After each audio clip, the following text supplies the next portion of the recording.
overseas, but we are also, as you know, fighting a war right here at home for the streets of our cities. And here are the latest examples of the wicked battle being waged. A suspected serial killer has been arrested in connection with the heinous set of shootings that targeted vulnerable homeless people in New York City and Washington, D.C. That killing spree leaving 2 dead, injuring 3 others. And another man has been charged with a hate crime. Look at this animal. For the horrific beating of an Asian woman, the racist punk stomping, punching the 67-year-old woman in the head more than 125 times. She suffered multiple contusions, lacerations, bleeding on the brain. Another Asian woman victimized in stable condition after that assault. First comment though. I hate it. I hate it. You know what? This is what we voted for in New York. I know we're talking about New York now. You have a cultural institution, the Museum of Modern Art. You're a young woman working behind the desk, and some guy, North-looking guy, comes in. He's upset, you know, that his permit was revoked or whatever. He jumps the desk to stab you and your girlfriend.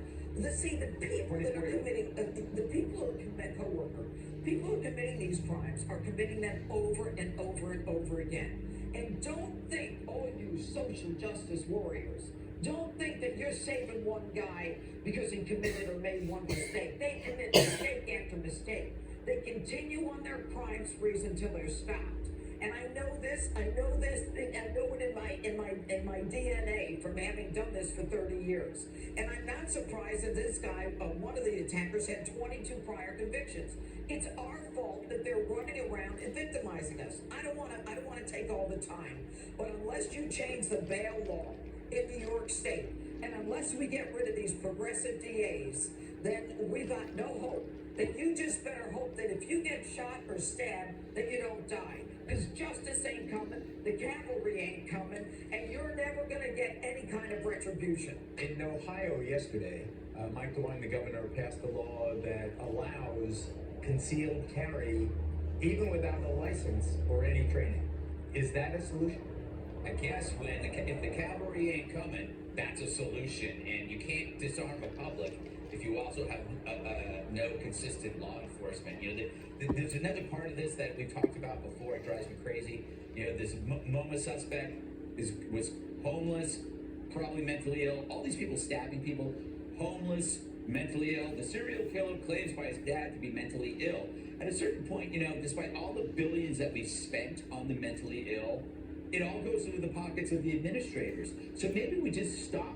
Like, what are we supposed to do? If we're supposed to help the mentally ill, but we leave them on the streets and we let them, you know, maybe we just treat them like criminals, arrest them and put them away. But that seems even worse. But we've got no choice. So we keep pointing out these liberal laws and nothing changes. This is just like talking about the war. We talk about how horrible things are, but then we go like, what do? We've been doing this for 3 years. We got nothing. It's getting worse. Erica was in town, Sandra, over the weekend and went shopping on Madison Avenue, noting some of the stores still closed from the riots, but mostly noticing how prevalent homeless people are on the premier shopping boulevard of the premier city in the country. Does anything suggest dysfunction more eloquently than that visible problem where all of these people, whatever their background, are all over the place? I hope she watched her back every time she turned a corner or walked down a block, because it's scary in New York City right now, and that is fact. The crime is running rampant.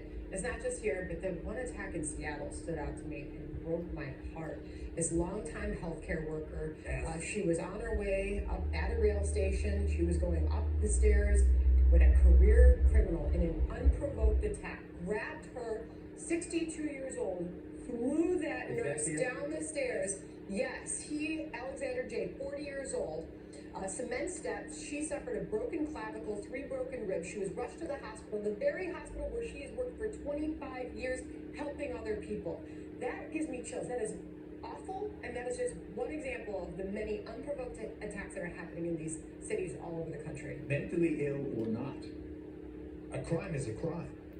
That's why I think the judge's point about bail reform is the one that resonates, because when you commit a crime, you should be charged to the fullest extent of the law, held if you are a threat to society, pre-trial, and then given the full sentence if you are convicted. We can't do